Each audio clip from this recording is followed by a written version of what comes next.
Step back into early 20th century London, where a young boy with a thick Cockney accent and a stubborn stutter stands on the threshold of an extraordinary destiny.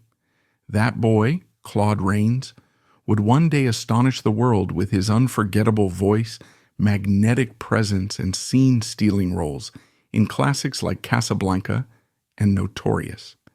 Yet behind his polished elegance lay a lifetime of bruising hardships, grinding poverty in London's back alleys, harrowing injuries from World War I that nearly destroyed his sight and speech, and the emotional toll of 6 marriages.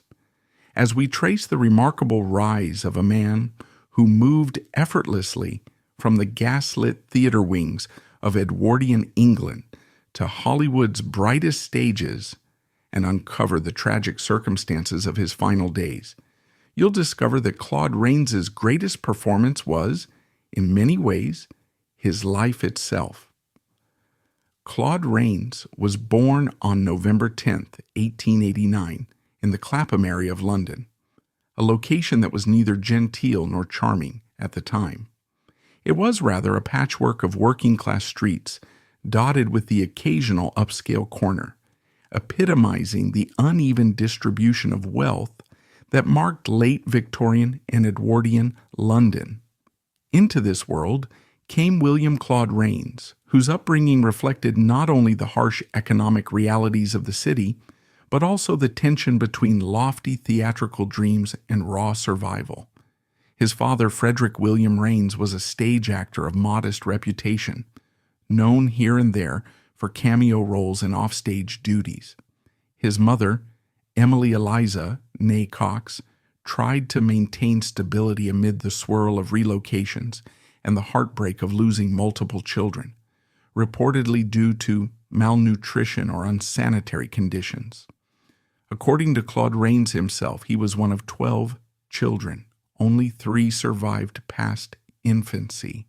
This is the opening chord of a life that would, quite improbably, unfold into one of the most storied and respected careers in Hollywood's golden era. He later recalled in interviews and personal anecdotes how meager his family's means were. Like many families on the economic margins, the Rains clan shifted around, sometimes entire neighborhoods in Clapham, sometimes forging new addresses in the Summons region. His father's theatrical pursuits guaranteed that the household was never quite stable enough for the children to form permanent attachments to place or friends.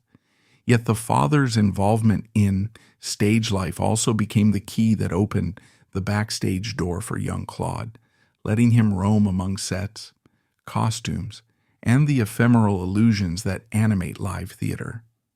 Those formative experiences shaped him in ways he only later grasped. The stage was a second home, albeit a chaotic one. His father's fellow actors would often ignore or tease him, but sometimes one took pity on the little lad with the stammer and would show him how sets are rigged or how lines are memorized. Surrounded by boisterous personalities, swirling stage lights, and the pungent odor of makeup and old costumes, Claude gained a sense that storytelling was both magical and ephemeral. At home, things were far less dreamlike.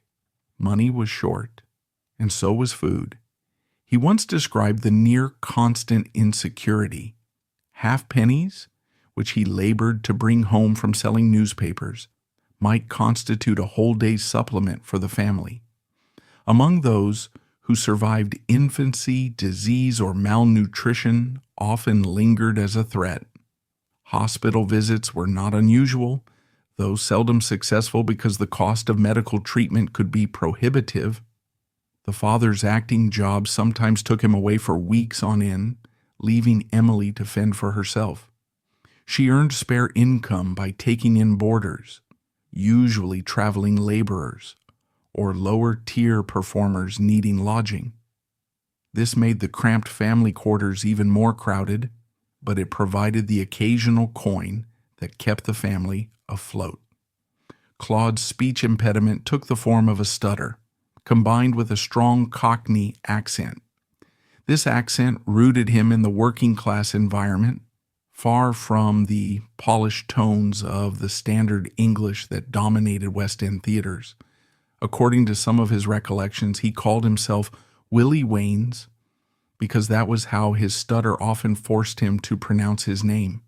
By the time he was 5 or 6, he displayed an extraordinary sensitivity to sound and speech.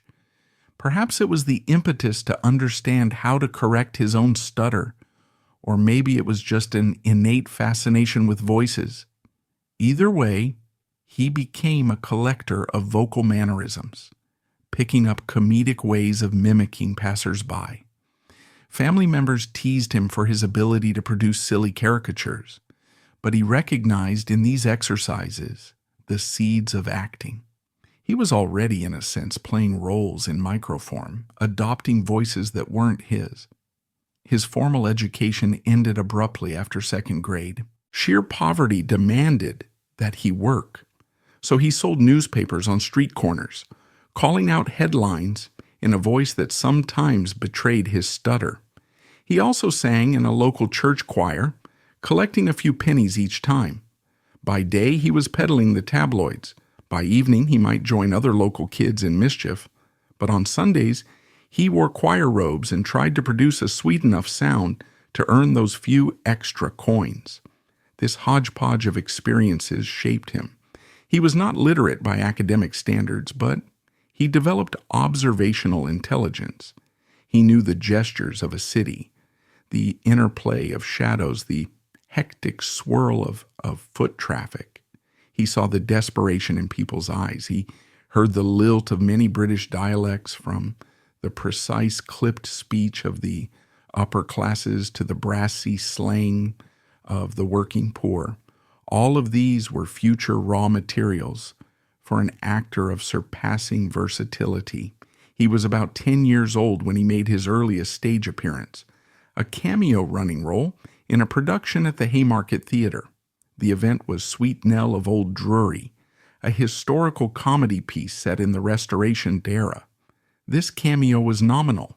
He had no lines, just childlike scurrying. Yet it was enough to inflame his imagination. He found the hush of the audience enthralling, the applause mesmerizing. Even though he was too young to fully process it, that swirl of lights, costumes, and staged illusions felt like home. Over the next few years, he advanced to small roles or behind-the-scenes tasks. Callboy, prompter, stage manager, even understudy for incidental characters. He gained the intangible knowledge of how a production runs, from call times to stage blocking, and the subculture of superstitions that define theater folk. When his father decided to try his luck in America around 1913, Claude followed. He was barely in his early 20s by then, and the new continent beckoned with uncertain promise. His father's hope was that the booming New York theater scene might provide steadier incomes than the precarious London circuit. For a short while, father and son tried to break into the network of Broadway producers and impresarios. Claude's accent was still strong, his stutter somewhat diminished, but still lurking. Jobs came sporadically. In some accounts, he toiled as a stage doorman or an understudy in small East Coast theaters, but his sojourn was cut short when World War I broke out in 1914. He felt obliged to return to Britain and enlist, much like thousands of other British expatriates. Along with future actors Basil Rathbone, Ronald Colman, Herbert Marshall, and Cedric Hardwicke, he served in the London Scottish Regiment. This was no trifling matter. The war was a meat grinder that devoured entire generations. Rains found himself embroiled in the hellish conditions of trench warfare, culminating in the fateful day in 1916 when a gas attack at Vimy inflicted permanent damage on him. He lost 90% of the vision in his right eye and also acquired a kind of scarring on his vocal cords. The man who would one day become famous for his resonant, cultured voice nearly lost that ability. War diaries suggest that the choking effects of chlorine or mustard gas could cause dreadful burns in the throat, leading some soldiers to lose speech entirely. That Rains emerged with a voice that would eventually become legendary is almost a bizarre stroke of fate. After his discharge, he ended the war as a captain. Rains confronted a world in which he was partially disabled. The war ended in 1918, and by then the Europe he returned to was drastically different from the one he had known. Many theaters were in financial ruin. Audiences had changed, and the future was uncertain. Yet Rains had determination. He joined smaller touring companies and reconnected with family acquaintances. He found occasional success in the ephemeral revival of London's stage scene. But he also recognized that his thick Cockney accent, combined with his lingering speech impediment, might hamper him from truly excelling. In an era where the West End prized refined enunciation, a rough dialect was an obstacle. Enter Sir Herbert Beerbohm Tree, a giant in British theatre who saw promise in Rains and famously paid for Rains's elocution lessons. This philanthropic gesture changed the course of Rains's life.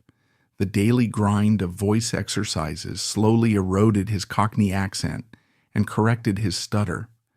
Rains also discovered that his partially scarred vocal cords gave his newly refined speech a distinctive timbre, so unique that it would one day become a hallmark of his screen persona. By his late 20s, Rains had established himself as a formidable stage actor in London. Critics praised the nuance of his presence, the subtlety with which he delivered lines, and the quiet intensity that lurked behind his refined enunciation. He was cast in everything from Shakespeare to contemporary dramas, gleaning commendations from press and peers. And yet the film industry at that time was still mostly silent pictures, where accent and diction did not matter as much as expressive face and body language. In 1920, he had a single silent film appearance, a minor role in Build Thy House. The experience was not especially noteworthy, though it taught him about cameras, lighting, and the difference between stage acting and film performance. The arrival of the sound era in the late 1920s meant that Rains's cultivated voice suddenly held currency. Initially, though, his path again took him across the Atlantic. He returned to New York in 1927, seeking to capitalize on the robust theater environment there. He quickly found roles in Broadway productions, tackling everything from musicals to serious drama. Over a series of about 20 appearances, he refined the stage persona that appealed to American critics, who described him as that unplaceable Englishman, dignified, cunning, and with a voice like no other.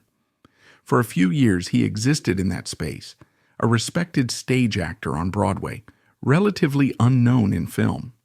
But that unassuming status changed when Universal Pictures came calling in 1932. They tested him for the 1933 film The Invisible Man. The test was rather fortuitous. The story goes that Rains failed an initial screen test for RKO's A Bill of Divorcement, but someone overheard his voice from another room and felt that intangible star factor. Indeed, for a role where the character spends much of the film invisible, a commanding voice would be essential. Director James Whale recognized that Rains's distinct vocal presence could animate an unseen character, and so Claude Rains joined Universal, making his official talkie film debut at the age of 44, quite late in life for a star whose subsequent cinematic legacy would be enormous. The Invisible Man was an immediate success, sparking recognition from critics and audiences. Rains's portrayal, mostly reliant on voiceover and occasionally glimpsed bandaged or in partial special effects reveals, was mesmerizing. This launched him as a staple of horror, fantasy, and eventually diverse genres. Over the next decade, he became one of Hollywood's most in-demand character actors, often portraying aristocrats, villains, or moral complexities that anchored major productions. He signed a long-term deal with Warner Brothers in 1935, giving the studio the right to loan him out. This arrangement ensured Rains was everywhere, from Universal monster films to RKO dramas. Though famously known for Casablanca, 1942, in which he portrayed the delightfully cynical Captain Louis Renault, he had already dazzled viewers with a range of roles. In The Adventures of Robin Hood, 1938, he played Prince John, infusing the villain with cunning and that brand of manipulative suaveness that typified many of his characters. He also tackled historical epics, comedic roles, and romantic drama. By the time of Mr. Smith Goes to Washington, 1939, in which he starred as the initially compromised but ultimately redeemable Senator Joseph Payne, Rains garnered his first Academy Award nomination for Best Supporting Actor. The part demanded a balancing act. Senator Payne had to radiate paternal kindness toward Jefferson Smith, Jimmy Stewart, while gradually revealing the hollowness beneath his facade. Rains's subtle approach, shifts in expression, carefully modulated tone, allowed the character to remain sympathetic, even as he committed political betrayals. The 1940s proved to be Rains's golden era. While under contract at Warner Brothers, he frequently ventured elsewhere for major roles. One of the more distinctive parts was in Phantom of the Opera, 1943, where he returned to the realm of horror, playing the tragic composer-turned-phantom. Though overshadowed by the 1925 silent version starring Lon Chaney, Rains's portrayal was praised for the pathos he injected into the monster's psyche. In 1946, he collaborated with Alfred Hitchcock for Notorious, playing a chilling ex-Nazi Alexander Sebastian, entangled with Ingrid Bergman and Cary Grant. This role showcased Rains's capacity for vulnerability. Sebastian is a dangerous adversary, yet remains heartbreakingly dependent on his mother's guidance, illustrating the actor's ability to humanize villains. Between these iconic roles, Rains joined the epic Caesar and Cleopatra, 1945. Production was fraught with difficulties, overshadowed by directorial issues and a ballooning budget. The film, adapted from George Bernard Shaw, cast Rains as Julius Caesar, an imposing lead that demanded gravitas and comedic undertones. Rumor holds that he became the first actor to command $1 million salary for a single film, but the actual figure is disputed. Producer Gabriel Pascal notoriously clashed with Rains. Though the film underperformed, Rains singled out Shaw's witty script as a joy to interpret. Contemporary critics recognized Rains's comedic timing in depicting a cunning Caesar who entertains Cleopatra's whimsy while also outsmarting adversaries. Throughout these high points, Rains's personal life was turbulent. He had an uncanny capacity for repeated marriages, 6 in total. His first unions in England were short-lived, overshadowed by career imperatives and swirling rumors. He divorced early wives with barely months of marriage behind them. One marriage ended before an entire year had passed. Another, to a classical pianist named Aji Jambor, lasted only about a year before crumbling in 1960.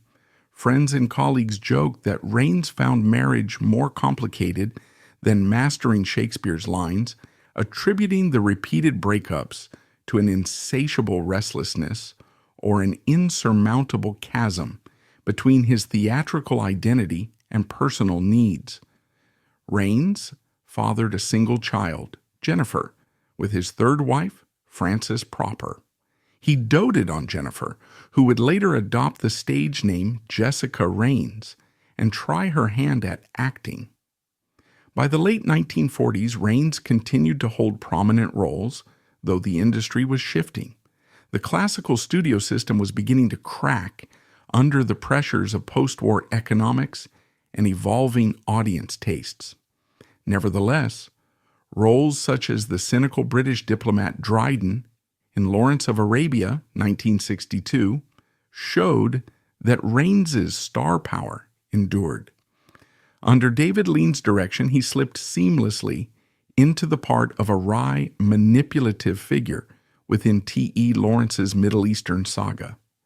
Audiences who recognized him from Casablanca or The Invisible Man were thrilled to see that even in his 70s, Rains exuded command on screen. Interestingly, by this time, he was no stranger to vision troubles.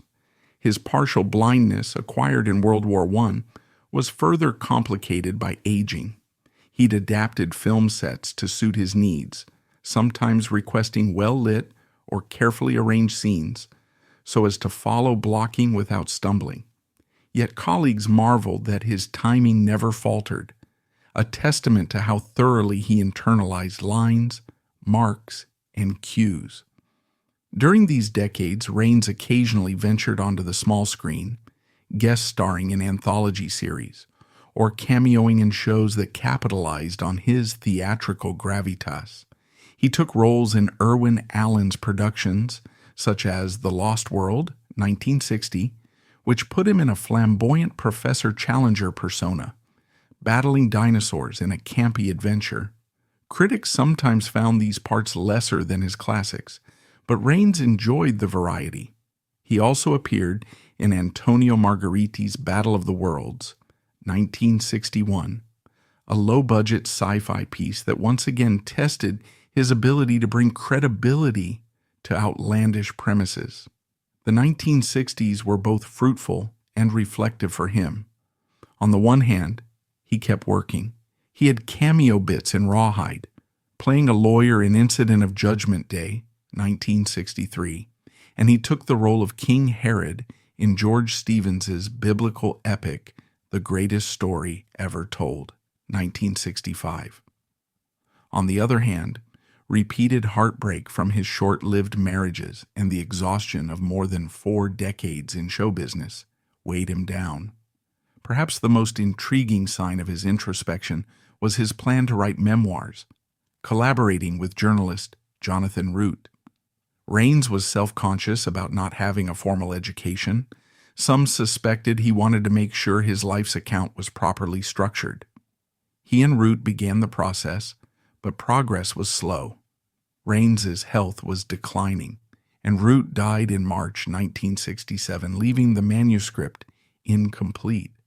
The prospective memoir vanished into an archive, never published, a final missed opportunity for him to reflect publicly on a life that spanned from Cockney poverty to transatlantic fame. Rains always had an uneasy relationship with the Hollywood star system. On one hand, he appreciated the stability of large salaries, a sharp contrast from the meager wages of his London childhood. On the other, he disliked some of the contractual demands. He spoke in interviews about the frustration of being typecast as either a suave villain or sardonic authority figure. While he garnered multiple Oscar nominations for Mr. Smith Goes to Washington, Casablanca, Mr. Skeffington, and Notorious, he never won a golden statuette. This might have irritated him less if not for the fact that critics routinely singled him out as the highlight of whichever film he was in. Some even joked he deserved a special category for best performance in a supporting or cameo role that overshadows the lead.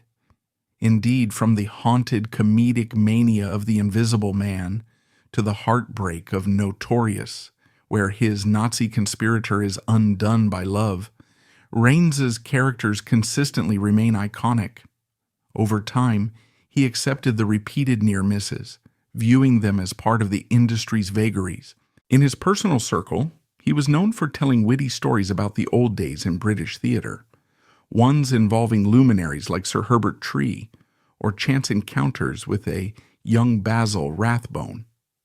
A proud man, Rains seldom let his partial blindness or earlier speech impediment define him, but occasionally confided that he felt singled out by fate.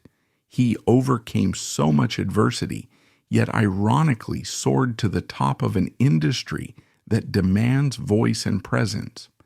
He also had a complicated relationship with Basil Rathbone, Ronald Colman, and other British actors who served in World War I. They shared an unspoken camaraderie as survivors of unspeakable horrors. In private gatherings, they might recount war stories or debate the moral complexities of the roles they played on screen.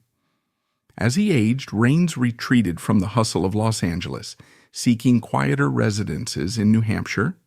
Friends who visited him there found a man who cultivated a calm environment. He read widely Shakespeare, new bestsellers, biographies of historical figures. He was known to do small gardening tasks or to stroll in the countryside, reflecting on the path that had taken him from a ragged Cockney boy to a 4-time Oscar nominee. By the mid-1960s, his health troubles had become more acute. Abdominal discomfort, difficulty with digestion, and other issues plagued him. He was also battered by personal grief. Rosemary Clark Schroed, his last wife, died on December 31st, 1964, after a short union that had seemingly offered him solace. So close to 80, Rains might have considered remarrying once more, but evidently lacked the energy or drive to do so. In 1967, his health deteriorated drastically. Doctors diagnosed him with an intestinal condition, though accounts vary as to whether it was severe ulceration, a hemorrhage, or complications from older injuries. Some mention that the war scars might have contributed to recurring internal issues. Family or close confidants, including his daughter Jennifer, tried to ensure he had quality care, but the final weeks were a haze of pain. On May 30th, 1967, he succumbed to what official reports labeled as abdominal hemorrhage, passing away at the age of 77 in Laconia, New Hampshire. The news startled the film community. Though an older star, Rains had always seemed a fixture. People assumed he would continue cameoing in character roles. Yet time, as ever, had the final word. He was buried at the Red Hills Cemetery in Moultonborough, New Hampshire. There, among the tranquil greenery, rests an actor whose early life teetered on the brink of survival in London's slums and who overcame a speech impediment, partial blindness, and near lifelong physical ailments to shape some of cinema's grandest roles. With each passing year, new film enthusiasts discover or rediscover Rains's mesmerizing presence in classics. The comedic dryness of Captain Renault in Casablanca, the dangerously wounded romantic in Notorious, the cunning senator in Mr. Smith Goes to Washington, or the chillingly disembodied voice in The Invisible Man. Contemporary audiences might not immediately recall his name, overshadowed perhaps by the likes of Humphrey Bogart or Ingrid Bergman, but once they watch him in action, Rains's effect is impossible to forget. Film historians rank him among the best character actors of all time, often praising his ability to slip seamlessly into aristocratic or cunning roles, yet never overshadow the central narrative. Directors from James Whale to Alfred Hitchcock to David Lean found in Rains a professional who never missed a mark, who gave them exactly the emotional shading they needed. The war injuries, ironically, contributed to his distinctive timbre, a vocal resonance that was half lost and half scarred, forging the suave enunciation that made him so singular. In interviews across the decades, he'd reflect that, had he been spared the gas attack, he might have ended up with a different voice entirely, possibly never achieving the gravitas that became his signature. Then there's the matter of how he bridged the transition from silent film cameo to full-throated talkies. Even before The Invisible Man, his short cameo in Build Thy House went largely unnoticed. But once sound arrived, Rains stepped into the golden epoch of talkies, as if he'd been preparing for it his entire life. The seeds were sown in his daily speech training under Sir Herbert Tree. Indeed, among the star-laden rosters of the 1930s and 1940s Hollywood, many British actors boasted refined voices, but none quite had the layered tone Rains possessed. Husky, cultured, slightly whimsical, and surprisingly commanding. Critics and fans often debate which role best encapsulates Rains's genius. Some champion the sly cynicism of Captain Renault, who navigates the morally ambiguous territory between collaboration and heroism in Casablanca. Others single out his cameo in Now Voyager, 1942, where he played Dr. Jackwith, bringing a measured, paternal presence to Bette Davis's psychological struggles. Still others celebrate the maniacally comedic malevolence of the Invisible Man. In each, Rains wields control, even if the screen time is relatively short. By the final act, you can't help but watch him. His eyes, or eye more precisely, as he had partial sight in only one, his refined gestures, that well-placed baritone line. He famously observed that he valued subtlety, never wishing to overshadow co-stars. Yet ironically, he often did overshadow them, if only because he was such a finely tuned presence that you couldn't ignore him. Perhaps that was his special gift, never hogging the spotlight, but always refining it. Another dimension of his career is how often he was singled out for an Oscar, but never won. The repeated nominations, 4 times for Best Supporting Actor, 0 wins, mirror a phenomenon sometimes referred to as the outstanding supporting star phenomenon, where a brilliant performer keeps getting recognized, but overshadowed by the year's main breakout or an alternative. In Mr. Smith Goes to Washington, Rains lost to Thomas Mitchell in Stagecoach. In Casablanca, he wasn't nominated personally, but the film reaped major awards. Mr. Skeffington, 1944, again netted him a nod, overshadowed that year by other cinematic achievements. Ultimately, he took it in stride, remarking that the labor of acting was its own reward. However, some who knew him suspect he would have enjoyed the validation of at least one Academy statue, particularly given the hardships he overcame. He might also be singled out for how quickly he adjusted to big Hollywood budgets, after initially disdaining them in favor of intimate stage productions. The story that he was the first actor to earn $1 million salary, while filming Caesar and Cleopatra, remains a point of debate among film historians, with some dismissing it as hype. Yet it's telling that studios recognized Rains's star power enough to pay him top dollar. His presence could anchor a production, offering a moral center or a cunning antagonist. The mismatch between epic budgets and final box office returns sometimes left him in the awkward position of being the best thing in a misfired film, such as Caesar and Cleopatra. Given his immense output, it's not surprising that in his final years, friends encouraged him to compile a memoir. Imagine the stories that might have poured forth, from glimpses of Edwardian backstage life to the grotesque visions of trench warfare, from grappling with speech impediments to comedic anecdotes from the sets of Casablanca or Notorious. The project, as mentioned, was never completed, and the fragments presumably remain locked away or lost. It stands as one of the great what-ifs for film historians. How might Rains have told his own story in his own words, with that incisive wit he was known to display among confidants? As for his personal regrets, it's rumored that in private moments Rains lamented his repeated divorces. He felt he never balanced the demands of an acting career with the emotional investment required by a spouse. He also disliked being parted from his daughter, Jennifer, during the chaotic times of separation. Yet ironically, The unstoppable forward momentum of his career provided a kind of solace.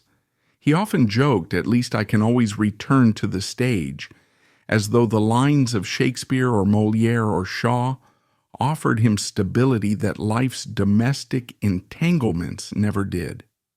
Stage was a space he fully commanded. No wonder he retreated there between film projects.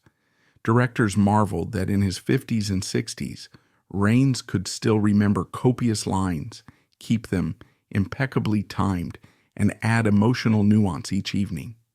When discussing Rains's final years, one might see them as tranquil, overshadowed by loss, but also tinged with a measure of satisfaction. He had manifested the dream of so many, from impoverished, stuttering child to recognized star. This transformation was not mere luck. It was determination and the improbable synergy of historical events, philanthropic mentors, raw talent, and a voice shaped by adversity. By the time he died in 1967, he left behind a legacy-bridging silent film cameo to major talkie star, bridging the upheavals of 2 world wars, bridging stage, radio, and the silver screen. That he died quietly in Laconia, far from the Hollywood bustle, underscores his personal journey's cyclical quality. He began in modest circumstances, soared to famed studios, and ended once more in a quieter region, where farmland or small roads might recall his early vantage of London's simpler corners. Today, film aficionados revere him. On message boards, film societies, and universities, debates persist. Which Rains performance is the definitive one? Some champion the cunning moral complexity of Senator Payne. Some applaud the sheer comedic cynicism of Captain Renault, which spawned 1,000 quotes about Casablanca's usual suspects. Others rewatch Phantom of the Opera to see how Rains made tragedy and madness collide. Still more discover The Invisible Man, marveling how an actor can enthrall purely by voice. Then there's Notorious, where his heartbreak in the final act manages to evoke pity for a Nazi. This range stands as a testament to his adaptability. In an era when actors were typecast mercilessly, Rains hopped from horror to romance, from historical epic to contemporary drama, never pinned to one archetype. That alone cements his place among the top-tier screen legends. In expanded context, one might delve into how Rains influenced or was influenced by other British émigrés to Hollywood, like Charles Laughton or Boris Karloff, both of whom had similarly unique voices. Laughton, robust and theatrical, dwarfed screen presence with flamboyance.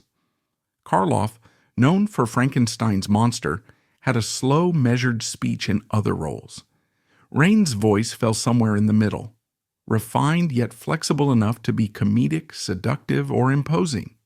This intangible synergy arguably made him a director's darling. Directors from Whale to Lean recognized that Rains could do in a single scene what might require multiple lines or takes from others. Furthermore, his war service underlines the authenticity he brought to roles that required stoicism or haunted reflection. The lingering nightmares of gas attacks, along with partial blindness, might have shaped the gravity in his eyes when he delivered lines about sorrow or regret. World War I veterans in Hollywood, Rathbone, Coleman, and others, sometimes spoke of a secret brotherhood that recognized shared trauma.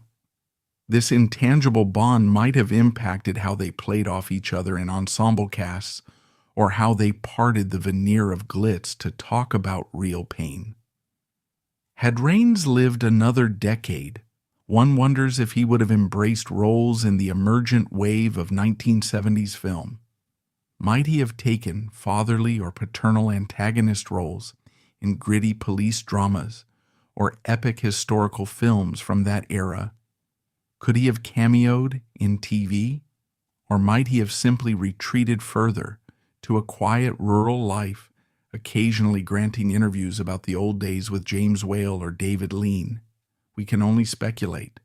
The final reality is that his death in 1967 froze his filmography in a near-complete state.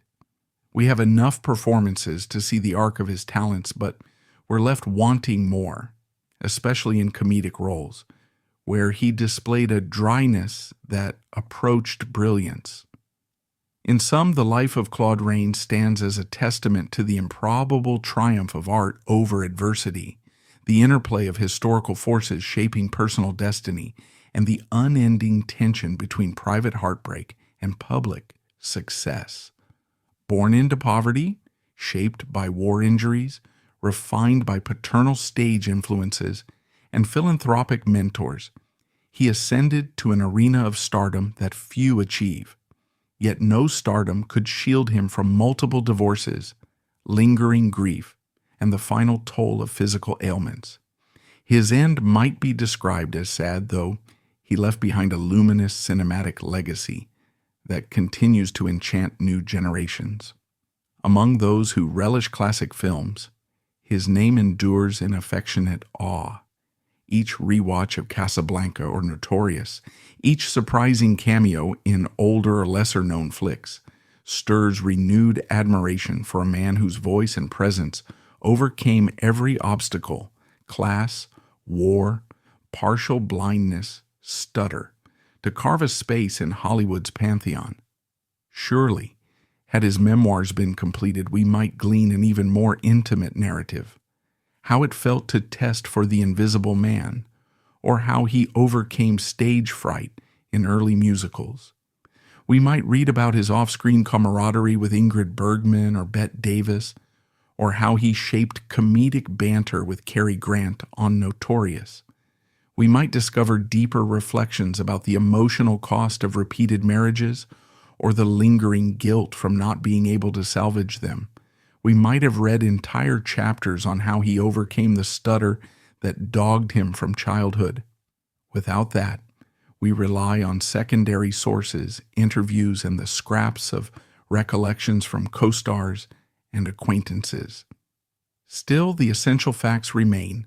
William Claude Rains was a man who, by all logic, should have been swallowed up by the hardships of early 1900s London. Instead, he turned adversity into a singular advantage, forging a career that spanned stage, screen, and multiple continents. He gave us mesmerizing characters, each infused with subtlety. He displayed a mastery of speech that ironically grew from damaged vocal cords. He demonstrated that an actor with partial blindness could read lines and block out physical roles with near-flawless grace. At the end, he died quietly from intestinal hemorrhage in New Hampshire, far from the glitz of Hollywood, but also far from the destitution that marked his youth. And so his life, equal parts, adversity, perseverance, heartbreak, and triumph, stands as a narrative in which the underdog overcame nearly every obstacle, leaving a cinematic imprint that resonates strongly even half a century after his passing. Indeed, each time we see him utter a witty aside as Captain Renault, or lament betrayal as the disguised invisible man, or weigh moral dilemmas in the Senate as Joseph Payne, we witness the artistry of a man who soared beyond the limitations of class and war. Perhaps that, more than any statue or personal accolade, is the crowning affirmation of Claude Rains, an actor whose on-screen presence endures as a testament to what sheer talent, perseverance, and a fiercely shaped voice can accomplish against all odds.